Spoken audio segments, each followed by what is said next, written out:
Chegou a hora de ouvir do seu amor.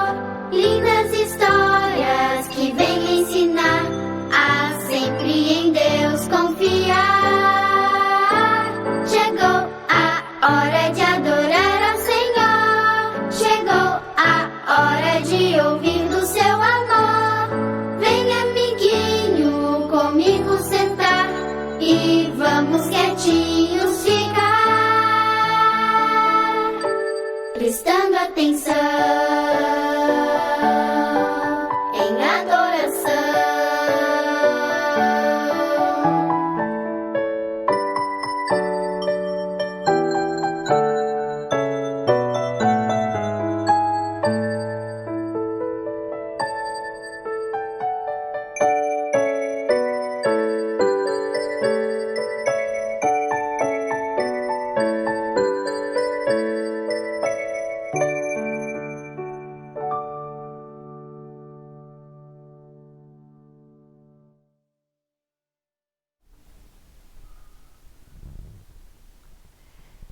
Bom dia! Como você passou a noite? Dormiu bem? Tomou um bom café da manhã?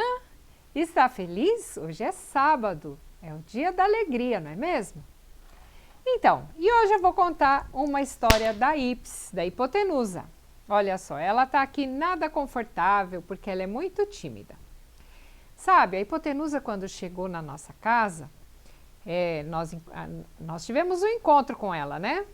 Na nossa casa, ela foi lá. E ela resolveu ficar morando com a gente. Só que a hipotenusa era muito arisca. Se a gente chegasse perto, ela saía correndo. Se a gente ia fazer um carinho, ela saía correndo. Ela não ficava perto da gente, igual o Seno fica. E ela era muito assustada, muito assustada.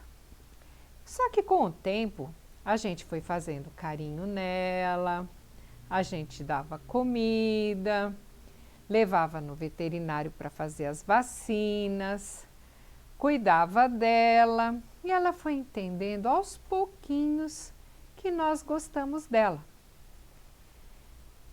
Aí, sabe, ela começou a mudar de atitude com a gente. Ela começou a deixar a gente chegar mais perto, começou a deixar a gente fazer carinho. Ó, eu tô fazendo carinho nela aqui, tá vendo? Ela começou até a receber a gente na porta. Quando a gente chega, ela vai lá na porta agora receber a gente. De uns dias para cá ela tem feito isso. E sabe, quando o Edgar chega em casa, ela começa a miar e pedir carinho para ele. Ela ficou amiguinha do Edgar. E ela também conversa comigo e de uns tempos para cá, ela até no meu colo tem vindo. A hipotenusa se transformou. É certo que levou um bom tempo, mas ela se transformou de uma gata arisca, que não aceitava carinho, que arranhava a gente, numa gatinha que hoje até pede carinho para nós. Sabe? Quando nós conhecemos Jesus e nós convivemos com Ele através do estudo da Bíblia e da oração, nós vamos ficando diferentes. Quando nós nos entregamos a Ele, aceitamos a sua orientação, as suas chamadas de atenção, os seus puxões de orelha, né? A sua disciplina, nós vamos mudando e ficamos parecidos com Jesus. A hipotenusa, ela não vai ficar parecida conosco, porque ela é um gato e nós somos seres humanos. Mas o homem foi feito à imagem de Deus e ele quer que nós nos pareçamos com ele. Para isso, você precisa estar sempre com Jesus para ficar cada dia mais parecido com ele e ter sua vida transformada. Vamos orar agora? Querido Jesus, nós somos muito gratos a Ti porque o Senhor nos fez a Tua imagem e semelhança. Nós somos gratos pelo Teu amor e por tudo que o Senhor tem feito por nós. Nós queremos ser parecidos contigo, nós queremos amar as pessoas como o Senhor ama, nós queremos fazer as coisas como o Senhor fazia e nós queremos que o Senhor nos dê sabedoria e nos faça pensar como o Senhor pensou e pensa. Para isso nós nos entregamos a Ti. Em nome de Jesus. Amém.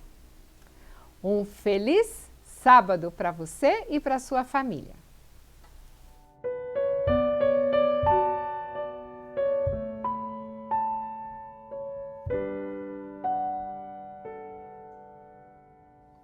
Em breve, isso ainda faz sentido. Espero, mas tempo é relativo. O mal me impõe dia e noite o seu fardo.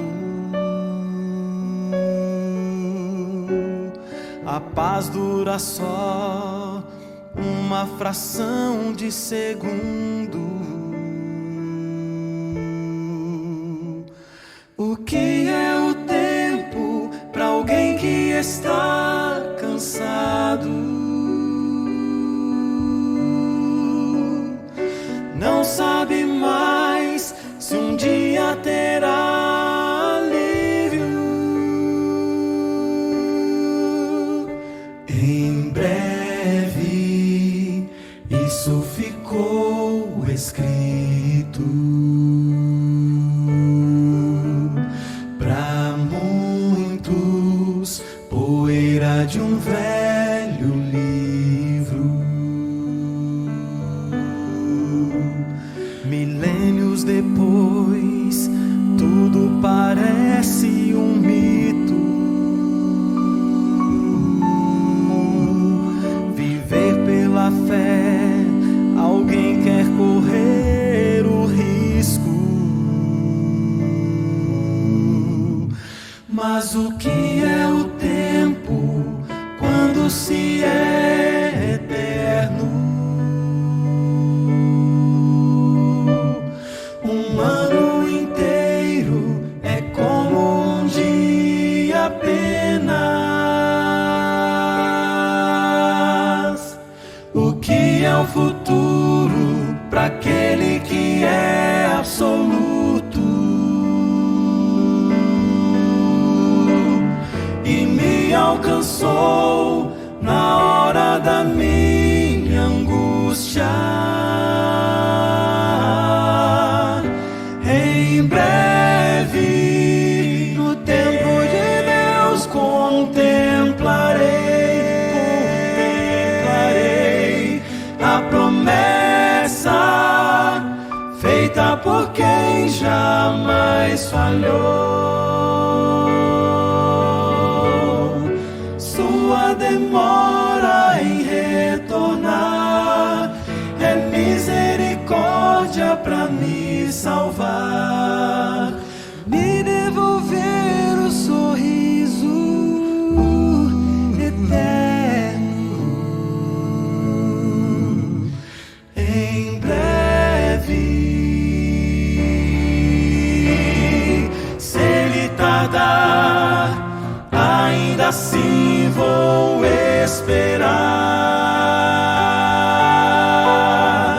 Um dia eu sei, nele serei eterno. Se ele tardar, ainda assim vou esperar. Um dia eu sei, nele serei eterno. Em breve, no tempo de Deus, contemplarei a promessa feita por quem jamais falhou, jamais falhou. Sua demora em retornar é misericórdia para me salvar, me devolver o sorriso eterno. Em breve, isso ainda faz sentido. Em breve, isso está escrito.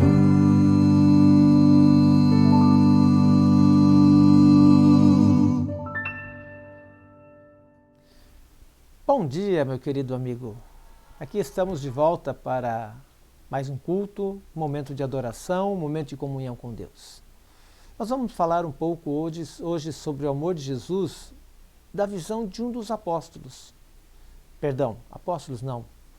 Do pregador dos gentios, Paulo.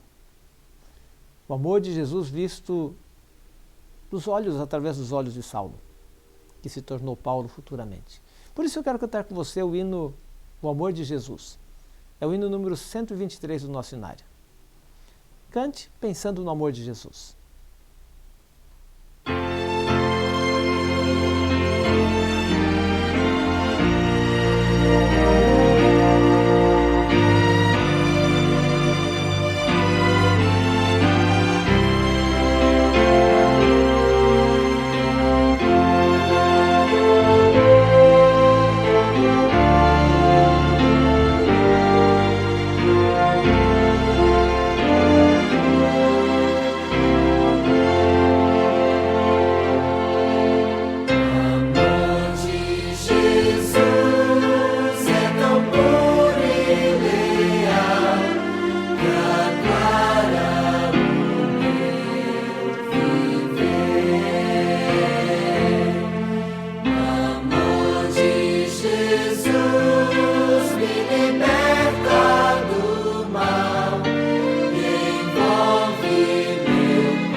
Vamos orar?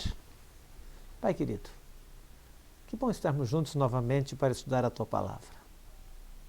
Que o Teu Espírito Santo nos use mais uma vez para trazer esta mensagem.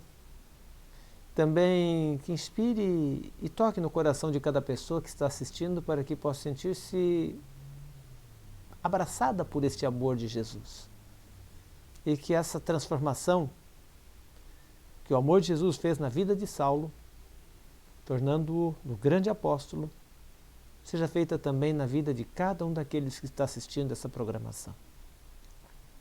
Fala ao nosso coração, participa conosco e faze-te presente pelo teu Espírito Santo.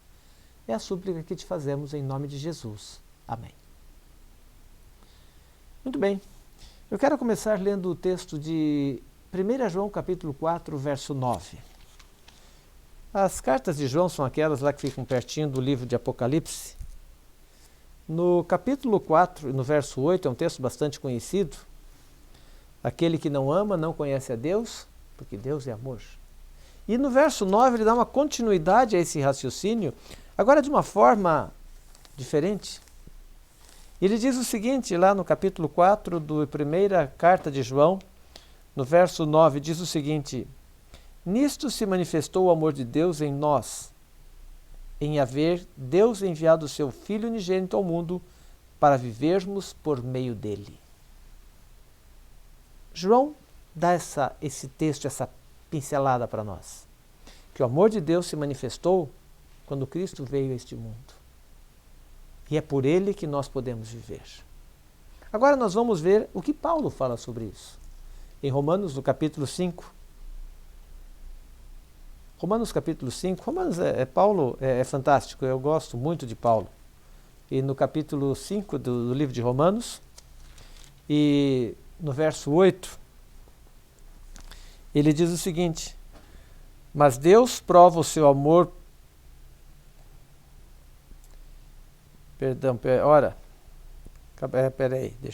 Deus prova o seu próprio amor para conosco pelo fato de ter Cristo morrido por nós, sendo nós ainda pecadores. Note uma coisa interessante. Cristo não morreu por justos. Cristo morreu por pecadores. Eu posso dizer uma coisa para você. Saulo era bem pior do que eu, viu? Eu sou melhor do que Saulo. Negativo. Eu sou um pecador também, igual a Saulo. A primeira menção que a gente tem de Saulo na Bíblia, ela encontra-se lá no capítulo 7 do livro de Atos. Quando ocorre o apedrejamento de Estevão. No final do capítulo 7, no verso 58, ali nos diz o seguinte: lançando fora da cidade, apedrejaram, e as testemunhas deixaram suas vestes aos pés de um homem chamado Saulo. Isso mostra que Saulo estava presente no apedrejamento de Estevão. Mas quando você lê o capítulo 7 e o final do capítulo 6, que fala sobre a prisão de Estevão, no capítulo 7 tem o discurso de Estevão, no capítulo 6 começa com a instituição dos diáconos, e Estevão era um dos diáconos. E é interessante a característica de Estevão, quando nós lemos aqui como diáconos, no capítulo 6 e no verso 5 diz o seguinte: elegeram Estevão, homem cheio de fé e do Espírito Santo. Isso mostra que Estevão era um homem diferente. Ele era um homem cheio de fé e cheio do Espírito Santo. E quando você vai lá para o livro de Atos, no capítulo 6, no verso 15, vai no final desse texto, quando o Sinédrio se reuniu para avaliar Estevão, veja a aparência de Estevão. Todos os que estavam assentados no Sinédrio, fitando os olhos em Estevão, viram o seu rosto como se fosse rosto de anjo. Eu, quando penso nesse texto aqui, quando leio isso aqui e paro para pensar um pouquinho sobre ele, eu fico pensando: qual é a expressão que o meu rosto traz para as pessoas? Estevão parecia um anjo. E você? Quando as pessoas olham para você, quem elas veem? O que elas veem?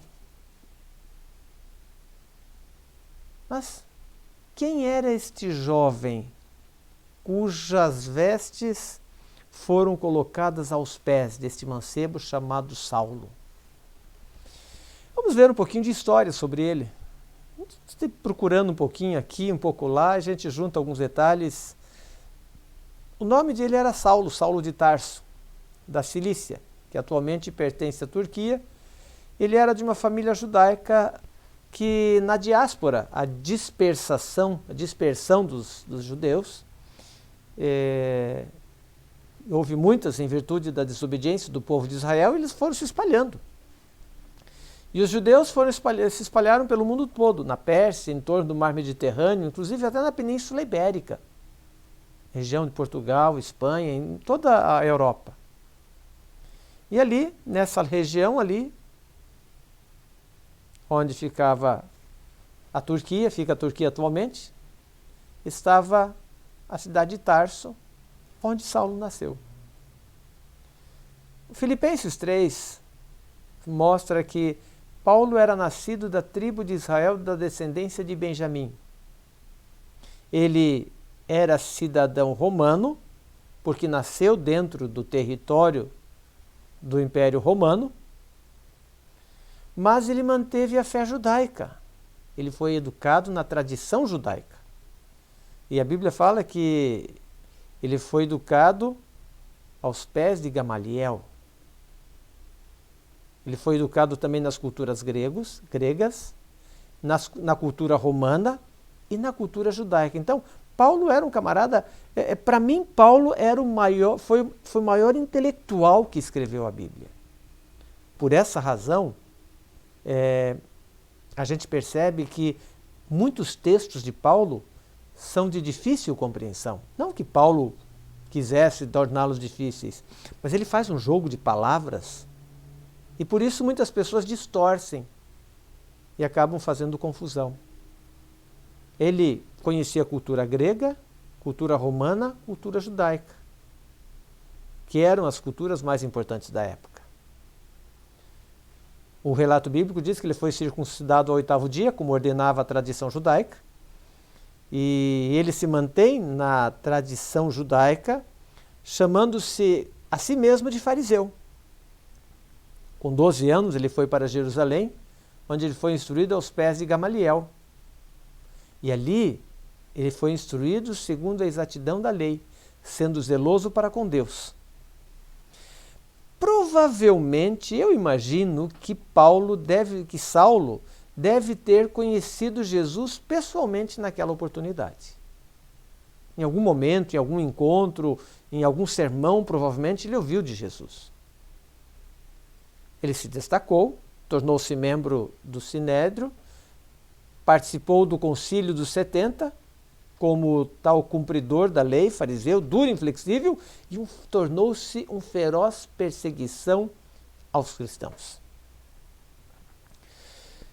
Os estudiosos creem que Paulo provavelmente foi um homem rico, possuía propriedades e possuía bens. Provavelmente uma pessoa influente em seu meio, poderoso, ilustre, ele era um tipo de filósofo e advogado. Como erudito, ele foi tão brilhante e tão ardente defensor do judaísmo que suplantou todos da sua época. Como cidadão romano, ele tinha livre curso por todo o mundo do seu tempo ali, que era o Império Romano. Provavelmente ele se vestia bem, tinha uma boa morada, uma boa casa, comida farta. Ele participava da sociedade ativamente à qual ele pertencia. Dizem os historiadores que ele não era, fisicamente, ele não era muito bonito, muito atraente. Alguns dizem até que a presença dele era uma presença um tanto quanto desprezível. Mas quando abria a boca, as pessoas ficavam fascinadas com as colocações, com a inteligência, conforme ele colocava as coisas. Alguns historiadores chegam a dizer que a sua presença corporal é fraca e a sua palavra desprezível. Mas a voz, provavelmente. Segundo a opinião de alguns, ele era um homem de pequena estatura, levemente encurvado e com as pernas tortas. Mas apesar disso, o conhecimento era tremendo. E a eloquência no falar fazia com que todos esses defeitos ou essas diferenças tornassem a sua mensagem atraente para as pessoas. Impressionava as pessoas o que ele falava. Ele falava grego, hebraico, aramaico e latim. 4 línguas. Eu mal falo português. Era um homem valioso, mas era uma joia no meio do lamaçal. Era um homem com muito conhecimento, muita sabedoria, mas fora do caminho certo. Na realidade, ele pensava que estava andando com Deus, que estava fazendo a vontade de Deus. Mas Deus precisou derrubá-lo. Precisou jogá-lo ao chão para que pudesse mostrar a ele o caminho certo pelo qual ele devia seguir. Mas isso aconteceu. Nós lemos lá no capítulo 9 do livro de Atos, os versos de 1 a 6, quando ele estava indo para a cidade de Damasco, onde ele queria prender mais cristãos. Leia comigo, versos de 1 a 6, do capítulo 9 de Atos. Saulo, respirando ainda ameaças e morte contra os discípulos do Senhor, dirigiu-se ao sumo sacerdote e lhe pediu cartas para a sinagoga de Damasco, a fim de que, caso achasse alguns que eram do caminho, assim homens como mulheres, os levasse para Jerusalém. Foi buscar ordem para ir até lá em Damasco para trazê-los. Seguindo ele pela estrada fora, ao aproximar-se de Damasco, subitamente uma luz do céu brilhou ao seu redor. E ele caiu por terra. E ouvindo uma voz que lhe dizia: Saulo, Saulo, por que me persegues? E então ele pergunta: quem és tu, Senhor? E a resposta foi: eu sou Jesus, a quem tu persegues. Mas agora levanta-te, entra na cidade, onde te dirão o que convém fazer. Os seus companheiros de viagem pararam emudecidos, ouvindo a voz, não vendo, contudo, alguém. Então levantou-se Saulo da terra, abriu os olhos, mas nada podia ver. E então foi guiado pelos seus amigos, e eles o levaram para Damasco. E ali, o verso 9 diz que ele esteve 3 dias sem ver. E durante esses 3 dias, sem ver, ele não se alimentou. Não que ele tivesse feito uma guerra de fome, não, uma greve de fome ou coisa semelhante. Eu acho que Saulo ficou preocupado. Eu estou perseguindo aquele a quem eu deveria servir. Talvez foi um momento muito grande, muito tumulto na vida, nas ideias de Saulo. E então, quando a gente continua a leitura, a gente percebe que Deus tinha um plano, um propósito. E eu diria que assim como Deus tem um propósito para você, Deus chamou você. Deus tem um plano, uma meta, um alvo, um objetivo, alguém a quem pregar. E Ele chamou você para isso. E no verso...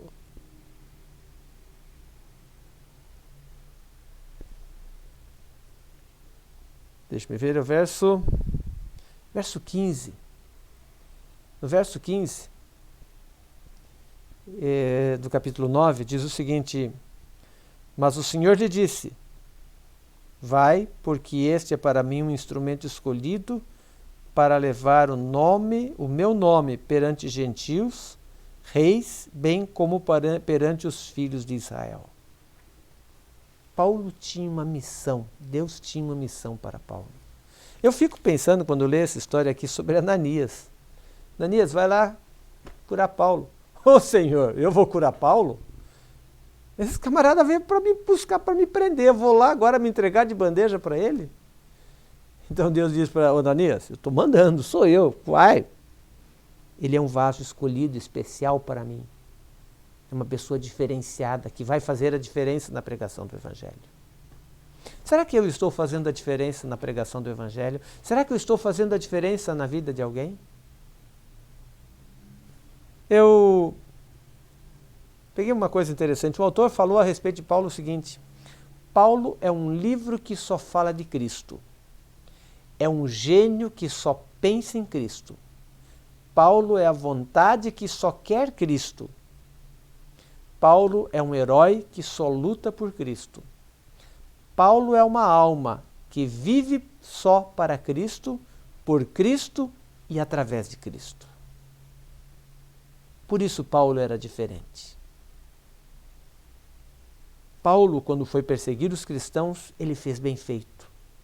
Ele queria erradicar o cristianismo. Quando ele descobriu que ele estava do lado errado do exército e tornou-se um cristão,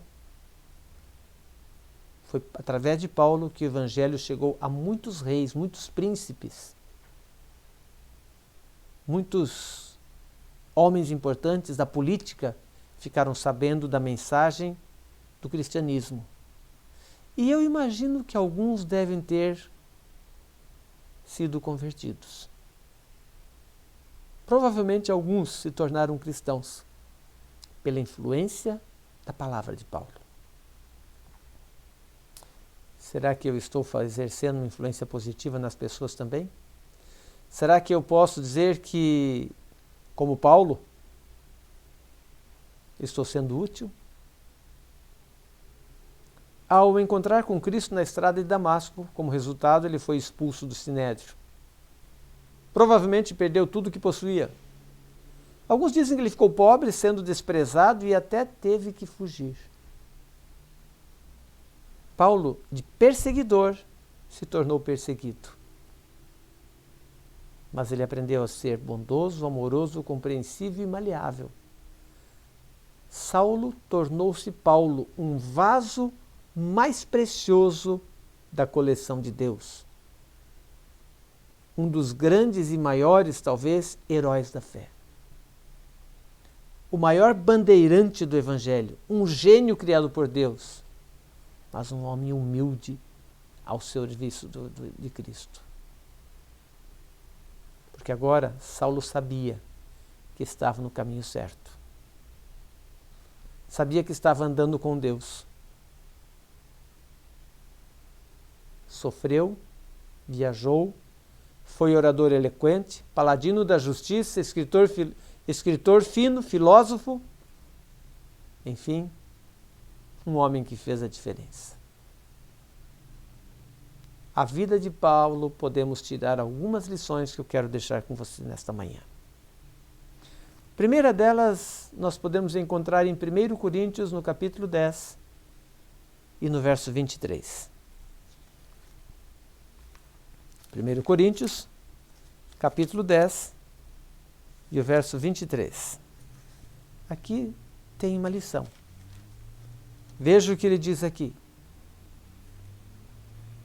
Todas as coisas me são lícitas, mas nem todas convêm. Todas as coisas são lícitas, mas nem todas edificam. Uma das perguntas que mais a gente escuta, vindo da parte dos membros da igreja, é: pastor, posso fazer isso? Pastor, posso fazer aquilo? Pastor, posso comer isso? Posso vestir essa roupa? Sim, posso fazer isso. A minha resposta muitas vezes é semelhante a esse texto aqui. Pode, mas não vai ser bom para você. Todas as coisas são lícitas, mas nem tudo convém. Paulo chegou a essa conclusão, descobriu isso. Ele pôde entender que a mensagem de Jesus é uma proteção, porque nos mostra o que nos convém e o que não convém. E isto faz a diferença. Verso 31, mesmo capítulo 10. Veja o que diz aqui. Portanto, esse texto é forte. Quer comais, quer bebais, ou façais outra coisa qualquer, fazei tudo para quê? Para a glória de Deus. E aí? O que você acha disso? Será que o que eu faço está sendo para a glória de Deus? Será que o que eu estou fazendo está sendo feito para a glória de Deus? Sabe, a natureza humana é pecaminosa. Ela é carnal. Tem propensão para o pecado, tem propensão para fazer o mal. Nós somos maus por natureza. E quando eu penso nisso, eu fico pensando, Paulo não era muito diferente de mim, não. Paulo agora deixou de ser Saulo. E lá no livro de Romanos, no capítulo 7, você encontra no verso 19 essa luta de Paulo. Eu fico olhando e dizendo, parece eu. Esses dias conversando com um jovem, ele disse, pastor, mas eu não gosto de fazer isso. Eu disse, pensei que você fosse diferente de mim. Eu também não gosto. E aí ele, pastor, mas você faz, pastor? Por que eu faço? Porque eu preciso. É uma necessidade. Romanos 7,19, veja o que diz ali. Porque não faço o bem que prefiro, mas o mal que não quero, isso eu faço. Eu quero fazer o bem, mas eu sou mau por natureza. É isso. É isso que Paulo quis nos ensinar. O bem que eu quero eu não faço, mas o mal que eu não quero, isso eu faço. Por que ser assim? Não tem explicação, não adianta. Paulo, podemos dizer que é Cristo vivendo dentro de Saulo. Deu para entender? É o Espírito Santo habitando na vida de Saulo. Este é Paulo. É isso que pode acontecer com você, comigo também. As nossas tendências hereditárias são transformadas. Porque se Cristo vivendo dentro de Paulo, nos transforma. Então, as minhas tendências hereditárias me transformam em tendências, são transformadas em tendências celestiais. Paulo é o Espírito Santo impulsionando-nos a tomar decisões que nos livrem de pecar e sejam em prol de alguém. Mas nós muitas vezes somos que nem Sansão, que vamos em busca do pecado. Mas Paulo ensina que devemos fugir. Paulo é esquecer o próprio eu, amando e obedecendo a Deus, amando ao nosso semelhante, mesmo que isso custe um sacrifício aqui na terra. Paulo amava. E ele demonstrou isso na vida das pessoas. Sim, ele era bem duro também. Paulo é o interior que busca a Deus para transformar-se à sua imagem. Paulo é a parte de nossa mente que faz o que é agradável aos olhos de Deus, mesmo que não seja tão agradável a nós, a nossa vida. É difícil entender isso, né? Paulo é assim. Não é isso que eu quero, mas eu faço o que não quero, porque eu não consigo fazer o que eu quero, e aí fica nessa briga. É o Espírito Santo trabalhando dentro da vida de Paulo, de Saulo. Paulo é a parte da nossa mente que busca mansidão, humildade, porque Cristo foi manso e humilde de coração. Esse é Paulo. A vida de Paulo nos mostra onde precisamos estar para permanecer na presença de Deus. De um Deus amoroso. Sabe por quê? Porque a nossa luta é uma luta desigual. Nós não estamos lutando contra seres humanos. em Efésios capítulo 6. É um texto bastante conhecido, você já deve ter ouvido sermões sobre esse texto. Mas aqui nós vemos a realidade da nossa luta. A realidade do conflito que nós temos. Efésios capítulo 6 e o verso 12. Veja o que diz ali. Porque não temos de luta. A nossa luta não é contra sangue e carne, e sim contra os principados e potestades, contra os dominadores deste mundo tenebroso, contra as forças espirituais da maldade nas regiões celestiais. É isso aí. A nossa luta não é contra pessoas. Quer ver uma coisa interessante? Talvez você tenha tomado um ônibus, alguém pisou no seu pé, ou no trânsito dirigindo, alguém te deu uma fechada. Lembre, não foi aquela pessoa que fez isso. É o grande conflito onde você se encontra. São as hostes espirituais da maldade que Paulo chama, que fazem essas coisas para estragar o nosso dia. Eu me lembro, um sábado, estava indo para a igreja pela manhã, quando, passando no lugar, um motoqueiro veio e achou que eu estava atrapalhando a vida dele e quebrou meu espelho, meu retrovisor. Naquele momento, meu sangue ferveu. Eu tive o desejo de jogar o carro em cima dele. Derrubar ele, passar por cima. Talvez se ele tivesse caído na frente do meu carro, eu teria passado por cima. É isso que estava dentro de mim.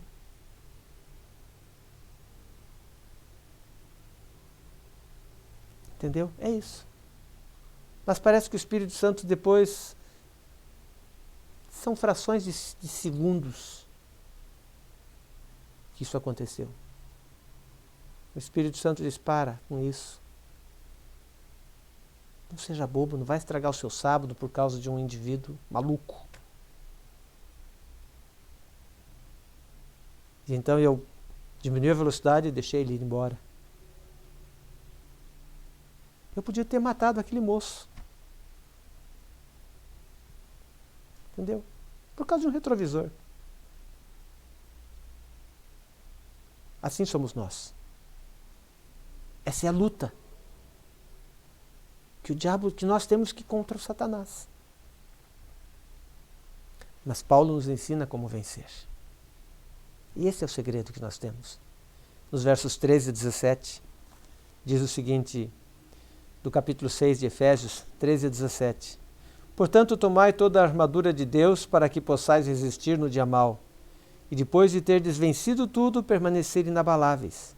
Estai, pois, firmes, cingindo-vos da verdade, vestindo-vos da couraça da justiça, calçai os pés com a preparação do evangelho da paz, embraçando sempre o escudo da fé, com o qual podereis apagar todos os dardos inflamados do maligno. Tomai também o capacete da salvação, a espada do Espírito, que é a palavra de Deus, com toda oração e súplica. Esse é o segredo. O segredo final da vitória está aqui no verso 18. Com toda oração e súplica, orando em todo o tempo, no Espírito, e para isso vigiando com toda perseverança e súplicas por todos os santos. A luta é desigual, mas tanto você quanto eu podemos ser vitoriosos. E é isso que Paulo nos ensina. Quando seguimos esse tipo de vida que Paulo foi vivendo, uma vida buscando o supremo alvo que é Cristo. E assim podemos corresponder ao grande amor que Deus tem demonstrado para conosco, com o ser humano, manifestando-se em nossa vida. Quando nós o buscamos, o encontramos. E finalmente, as páginas mais lindas da Palavra de Deus, provavelmente, também tem muitas coisas lindas, mas próximo à sua morte. o grande perseguidor dos cristãos. Grava esta mensagem de 2 Timóteo capítulo 4. Bastante conhecido esse texto também. Versos 7 e 8. Que diz o seguinte: combati o bom combate, acabei a carreira e guardei a fé.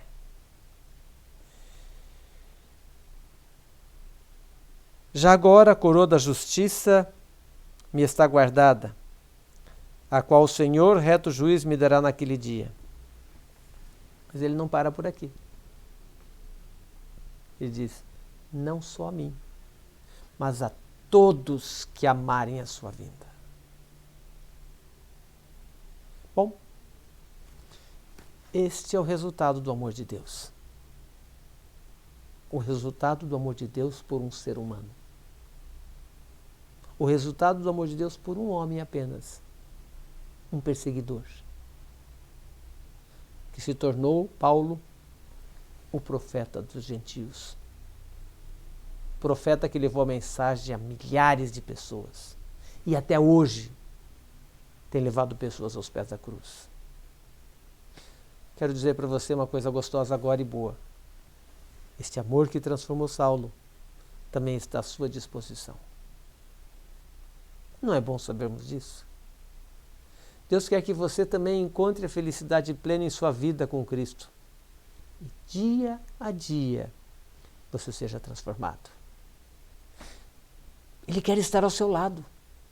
Em todos os momentos, em todos os instantes. O maior sacrifício ele já fez no Calvário. Agora, basta eu aceitar.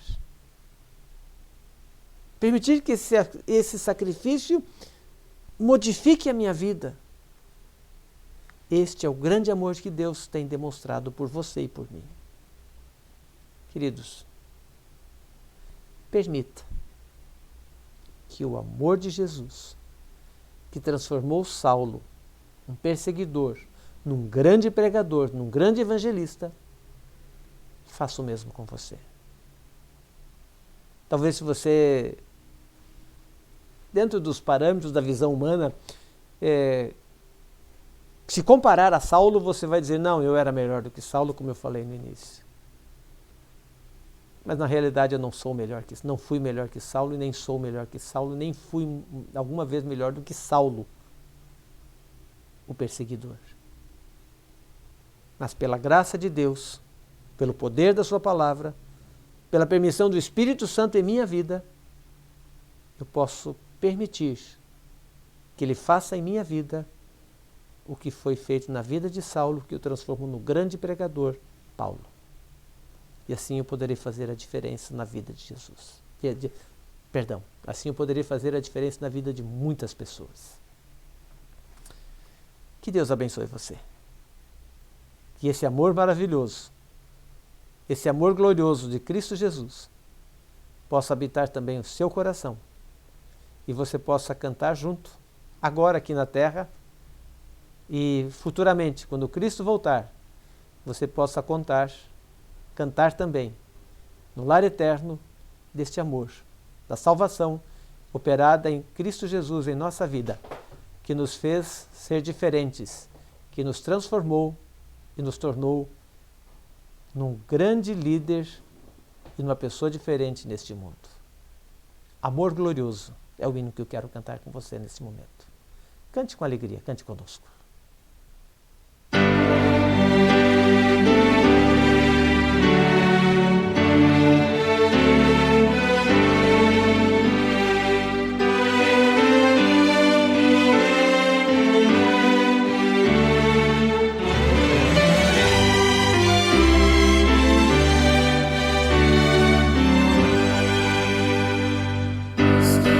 Me com ternura, Jesus.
Pai querido, que esse amor que transformou a vida de Paulo transforme também o meu coração. Transforme também a minha vida, tornando-me um instrumento útil para Ti. Da mesma maneira, Pai, eu quero colocar cada pessoa que está assistindo em Tuas mãos, para que possa permitir que essa mudança operada na vida de Saulo seja realizada na vida de cada um daqueles que estão nos assistindo. Que a graça do Senhor Jesus possa conduzir-nos, transformar-nos e aperfeiçoar-nos, para que um dia estejamos prontos, desejosos de morar contigo no lar eterno. E assim possamos sentir prazer, alegria de estar em Tua presença. Concede-nos um restante de sábado feliz e agradável em Tua companhia e que ao Teu lado sejamos vitoriosos a cada momento. Permanece conosco, é o que nós te suplicamos em nome de Jesus. Amém. Que Deus abençoe, que você tenha um sábado maravilhoso na presença de Jesus. Se você gostou dessa mensagem, mande para os seus amigos. Curta nossa página, compartilhe, inscreva-se em nosso canal se você não está inscrito ainda, siga-nos no Facebook também. É bom, porque assim o canal ganha divulgação e mais pessoas podem ter acesso a ele. Que Deus o abençoe. Você faz parte da nossa igreja. Que Deus o guie e abençoe neste dia.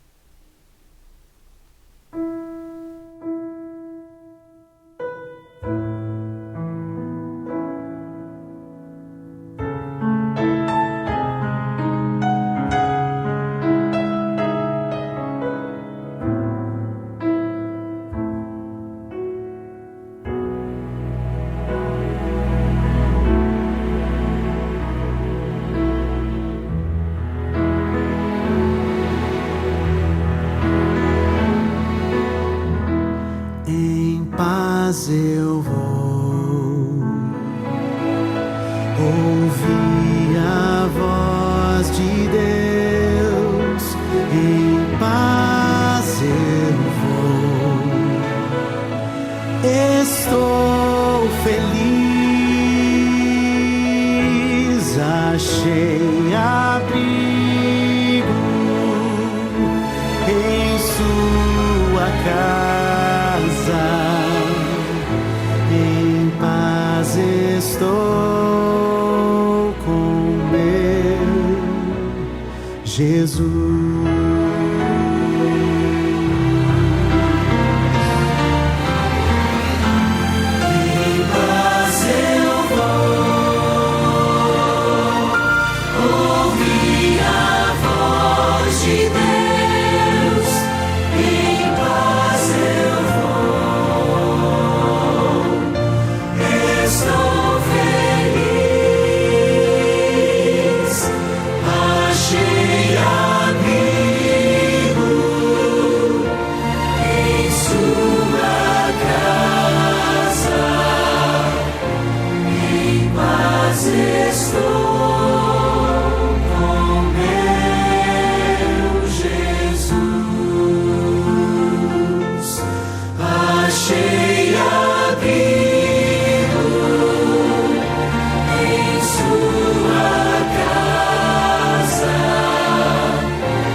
Jesus.